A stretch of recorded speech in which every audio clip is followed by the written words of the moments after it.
This is a show for grown-ups. And they say bad words. And they say bad words. Say final warning. Final warning.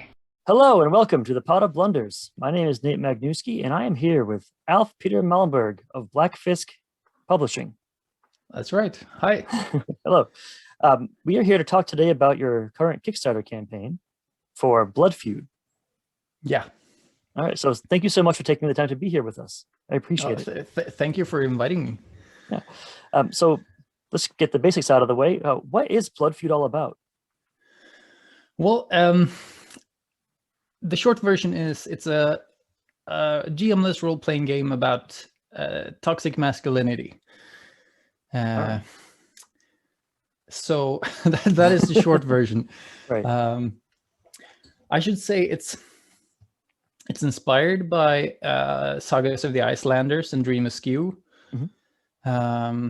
My initial thought was to make something similar to Sagas of the Icelanders, or those themes where they explore the gender roles of the Viking Age. Mm-hmm. And I thought I would want something GM-less and something more rules light. Sure. So that's where it all started. And so you are one of, I'm sorry, go ahead. Yeah, it kind of turned into its own thing after that. And you're one of two lead designers, would you say? Yeah, that's right. My co-author, Amos Persson, mm-hmm.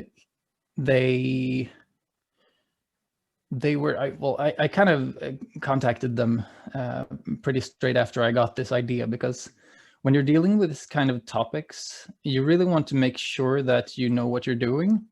And I really felt that I wasn't. And they are very rooted in the queer community here in Sweden, where they arrange gaming events and so on for that community. And Amos has a lot of knowledge about gender theory and queer theory. So I thought that they would be the perfect partner for this. And the funny thing was that when I proposed this idea to them, they said that that sounds like the exact same idea that I've had myself. So that was kind of fun. Yeah, it's so important to find a partner that will help shore up any blind spots you might have, especially when you're dealing with something so sensitive of a topic as toxic masculinity and gender norms and all those potential dangerous areas. That's great. Definitely. And you never know everything. There's always new stuff to learn. So I mean, we're doing as good a job as we can, but then there are always things that we could do better as well. But we've really tried our best to make this as good as possible out of respect to, everyone, basically. Sure. But for example, we were discussing whether we could work around the binaries of the gender roles, and we had a long discussion about that, and then we kind of fell back to if we make it binary, then we can or I think our realization was that we couldn't do that with what we had. So but if someone would make a game where you could play these binary characters, because there were binary non-binary characters at that time as well. Sure. I'm sure. But so instead we have tried to make it so that you could play characters that have lots of unmanly traits, but are still gendered as men. Sure. And so you could make a man that's really uncomfortable in their gender role. And the whole game is about exploring that. So the kind of things that you're interested in exploring, you choose that when you start the game and you do the setup. one thing I found interesting was the idea that you can gain and lose honor as you play. And it almost seems like a win condition, but it's not, Right. because if you have to act so honorably and you achieve this high honor score, chances are you've acted in a despicable way, and so through a modern lens anyway. Yeah, absolutely. This kind of idea of there being a win condition, that's also a very interesting thing, because it's never stated anywhere that you win if you have the most honor. It's just assumed.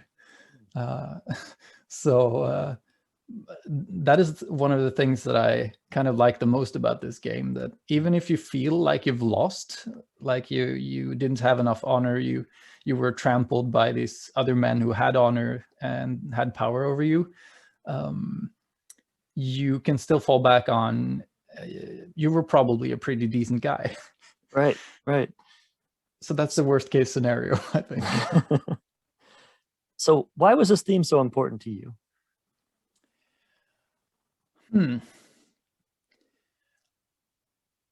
It's a good question.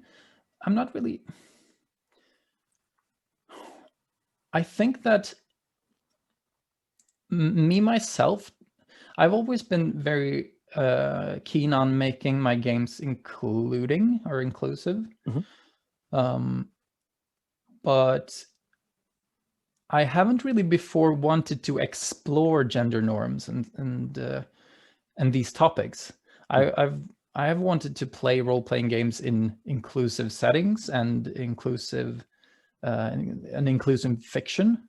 Sure. But this was something that I think Amos brought into the project a lot more, to kind of formulate the goal, what we were doing, because I basically just wanted to see if I could make a Viking game with gender roles, to explore that kind of gameplay and see what stories would emerge. And then this whole topic, I've learned so much about it during this development process. Sure. So I guess I didn't really know what I was trying to achieve before, but now I know. Now I have understood the concept a lot better, and that's also one of the points or the goals we have with the game, to kind of teach what toxic masculinity is while you're exploring it.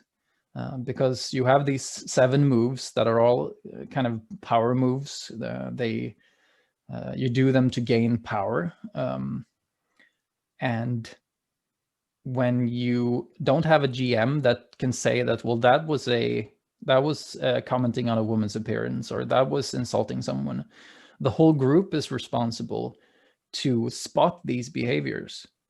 And afterwards you've played this game, we've had playtesters who said, oh, I can now realize these behaviors in real life. I when I see someone do something, I can say, oh, that's that move. And that is really educative. Yeah, that's amazing. So we're really happy about how that turned out. As you should be. Now, I've seen that this game has gotten a ton of support. Congratulations! I know the Kickstarter is fully funded, so that's awesome. Thank you. And it was very fast too, wasn't it? It was. Yeah, we've done 4 Kickstarters before, but they have been for the Swedish market. Sure. Or the Swedish audience. So this is our first international Kickstarter, and we were very, I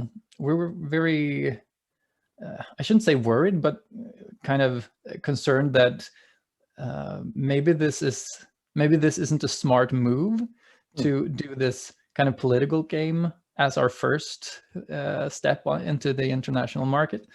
But I feel like the support that we've gotten has been great. We're so very pleased with all the positive comments and people saying that this is a game that needs to be out there. And we haven't really gotten a lot of negative feedback, I should say. I'm actually surprised by that. So we're very pleased with it, all in all. That's great. Yeah, I think that there's a space in the market for these games. and if there isn't, there needs to be, because Yeah. it doesn't. Toxic masculinity is something that in any Western culture is prevalent. It's insipid. It's just everywhere. Yeah. The one comment I saw on the Kickstarter, or it was a deleted comment you had on your Kickstarter page, and it gave me a good chuckle. I hope you don't mind if I read it out loud here. Yeah, I should say it wasn't deleted, but since the backer withdrew their pledge, the comment is marked as, or people don't see it unless they click on it. Yeah, this one was accusing you of, quote, trying to turn RPGs into a shitty pseudo-psychological therapy session. Oh, okay. You mean that? Yeah. That comment. Yeah. Yeah. We stumbled upon that on a forum. We thought it was pretty hilarious. Absolutely, it is. For me, it seemed like this game, the person who wrote this is the kind of person who needs this game the most. And the unfortunate thing is, it seems that there's a barrier between them from whatever odd preconceptions they may have. Yeah, we're pretty aware of that. The people who really need to play this probably won't. So it's kind of the audience for this game is really story gamers. If you should, I don't know if that's a good term to use, but that's what I usually call them. But this is very similar to, for example, Kagematsu or a Dog Eat Dog, or also political games with the power that treats that is about power. So those who like those games probably will like this one, but I think that the majority of the masculine or the toxic masculine players, they probably play games where they can be toxic and masculine and don't get punished for it. Right. Well, this game has it's kind of, you get rewarded by the system for acting in a toxic way in this game, but we problematize it by giving, for example, women are given very much power, since when they leave a scene, or if they leave a scene, then the scene is over. If there's no women around, then the scene ends. And after the scene, they get to decide who was the least manly, and they lose honor. So that is one thing that punishes players for toxic behavior as well. So there's kind of this tug of war between, if I gain a lot of honor, I can defend myself and I can have control, but then to get there, I have to do all these things that fictionally, or you can look at them and say, this is such terrible behavior. Right. So you have to do a lot of bad stuff to gain the honor to be on top, for example. Do you feel it requires a certain level of self-awareness to get the full value out of a game like this?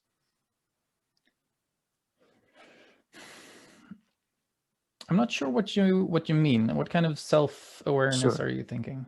So do you think it's possible for someone to come in and play this game to complete power, wish fulfillment, fantasy, most toxic way possible, achieve a high level of honor and be like, yes, I win, I did the thing, without realizing, like, no, that's not a good thing though, you've actually missed the point?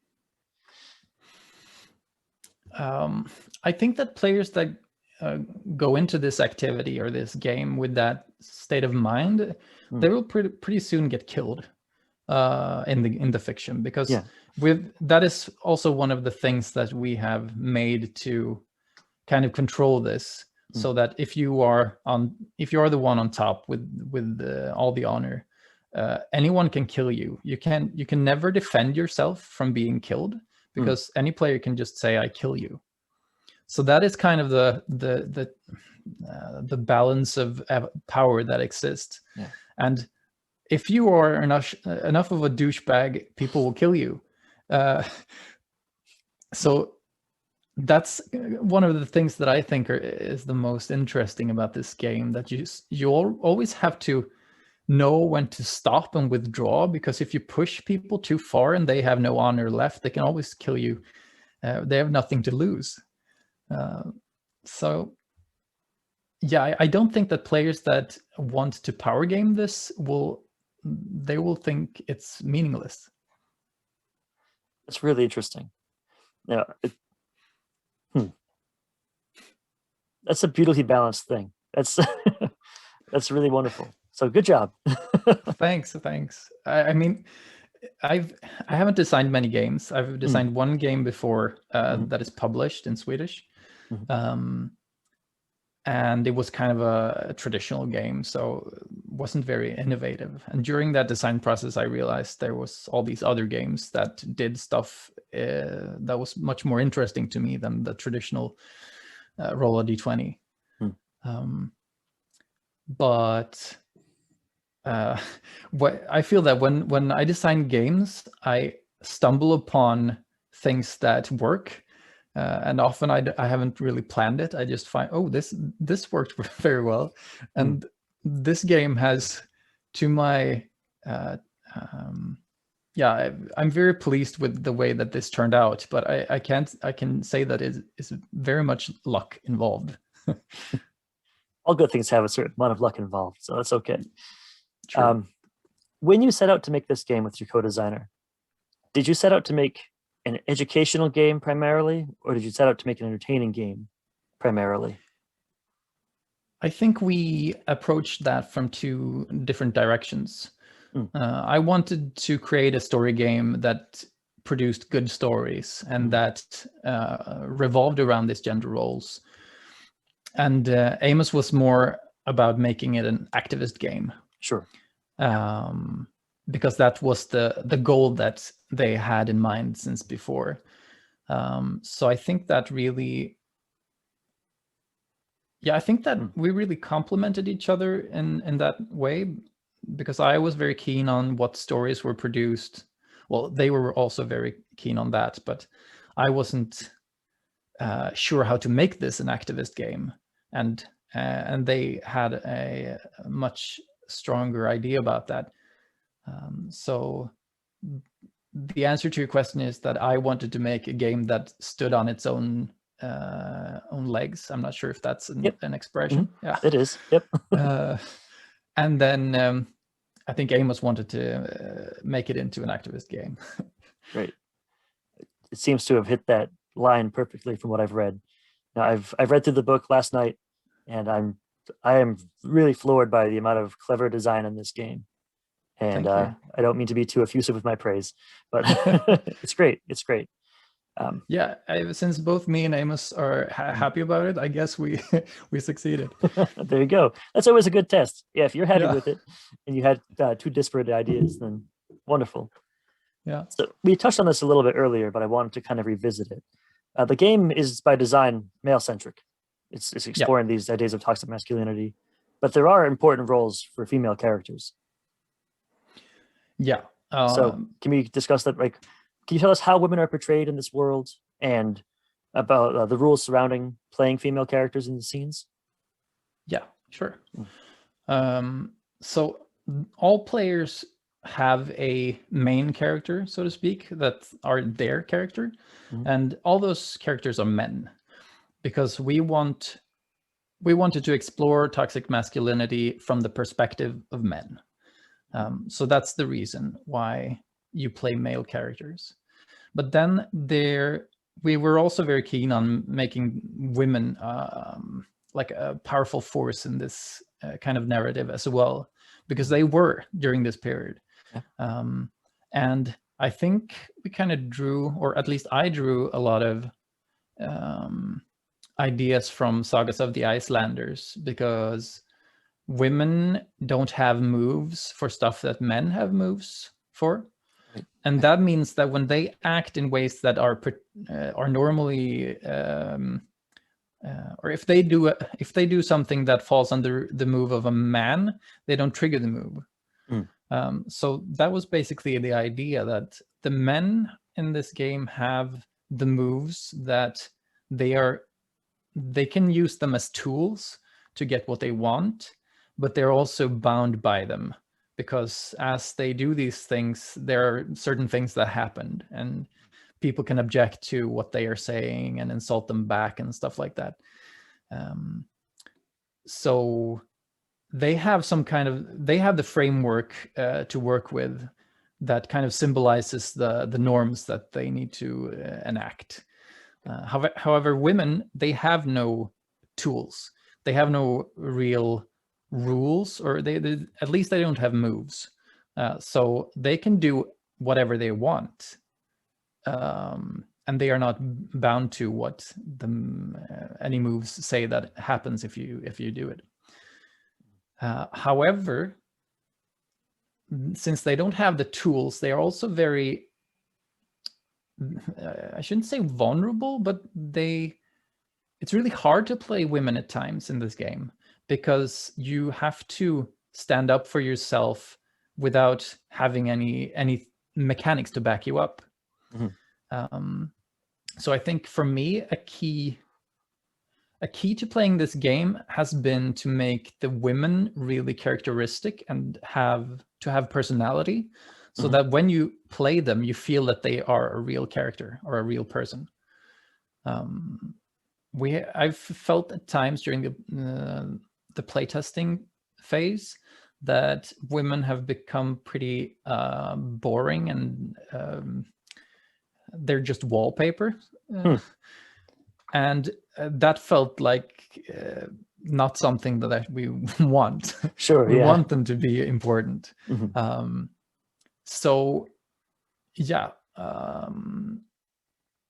But to address your question, the women only have a few rules, and mm-hmm. that is that when they leave a scene, the scene ends, and afterwards, all the women who were present get to decide who was the least manly. We have a few. We haven't tried it out so much because of the pandemic, mm-hmm. But when you play this game at a table, you have index cards for each woman, and mm-hmm. then you list a few of the reputations that she has. And that could be true or it could be not true, but mm-hmm. it's just things that people say about her. So often it's kind of nasty things. They're boring, they're lazy, they're ugly, but it could also be that they're beautiful and stuff like that. But on the back side of the card, the person who created her writes down what she wants most in life. And when you play her, you take the index card and you have a look at it, so you know kind of what she's like. And that's not something that should be open to the whole table, because that is also connected to toxic masculinity. When I started to explore this topic of inclusion and trying to figure out how can we include more women in the hobby and stuff like that, mm-hmm. We have some Facebook groups that are pretty big in Sweden, where the majority, I think 90% plus are men. So I found another group where that was kind of focused on inclusion. Mm-hmm. And I asked, where are these women? Right. And then someone said that, well, they have their own groups because they don't want men there.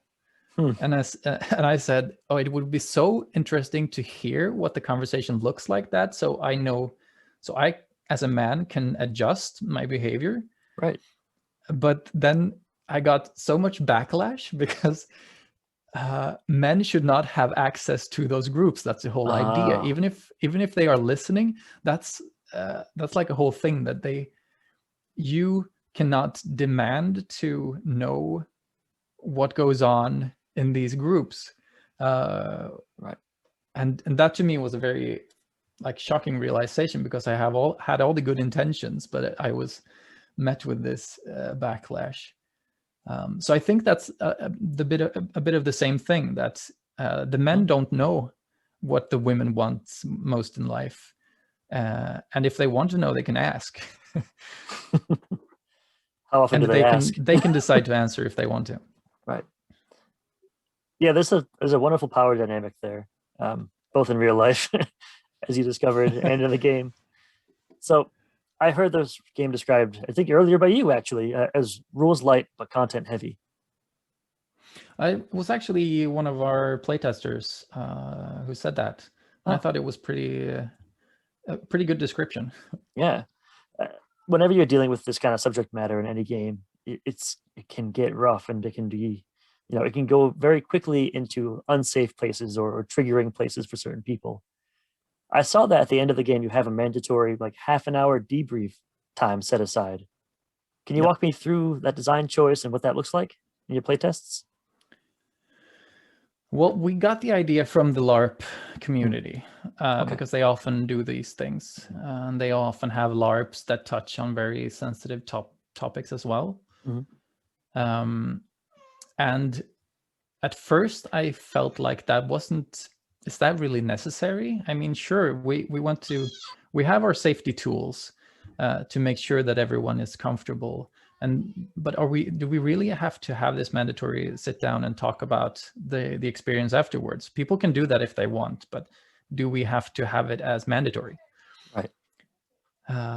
And now, when we've done that for a while and we've play tested it, I feel that it is so important, because even though players often reflect about toxic masculinity during the game, and they have realizations that, oh, that is why this happens, or I can't come up with an example now, but they have a realization that's about the topic. But saving those for when you've played, and having this structured debrief and talking about toxic masculinity, that often leads to very interesting discussions that, if I may say so, I don't have those discussions normally.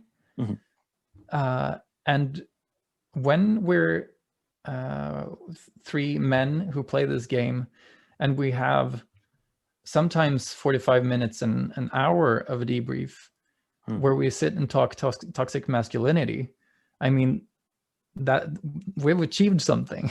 Yeah.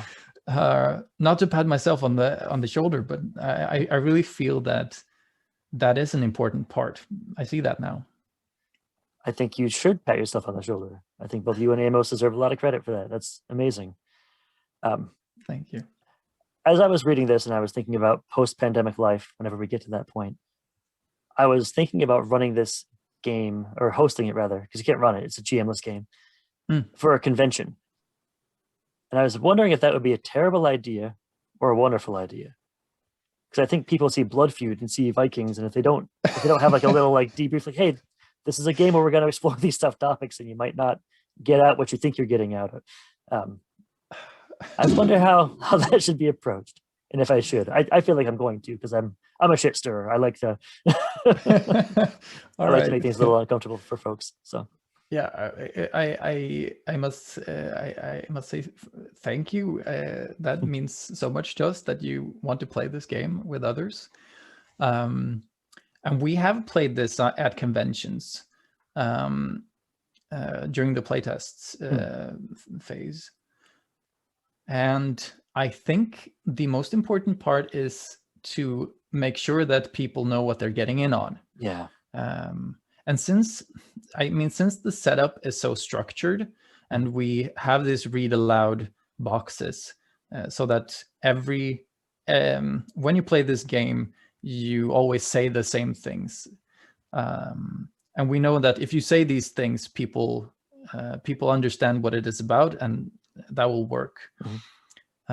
So I think that if people are paying attention during the setup, they will see if this is something that they enjoy or not.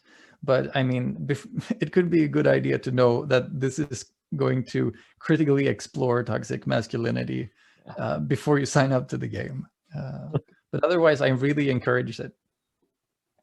Well, as soon as we were able to have conventions again in the US, I'll get right to that one day.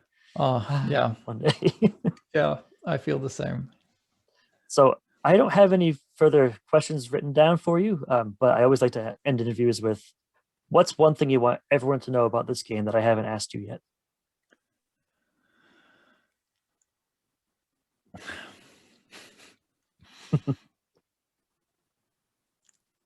That is such a hard question. Yes, take that. Haha. I got you. Oh, Jesus.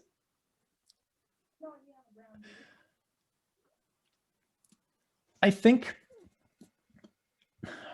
what I would like to uphold or to bring up is that this isn't a game that, I don't know what the expression is in English now, but there's a Swedish expression that is riding someone on the nose, which means that it is very, very explicit what it is about, and it's kind of in a boring lecturing way.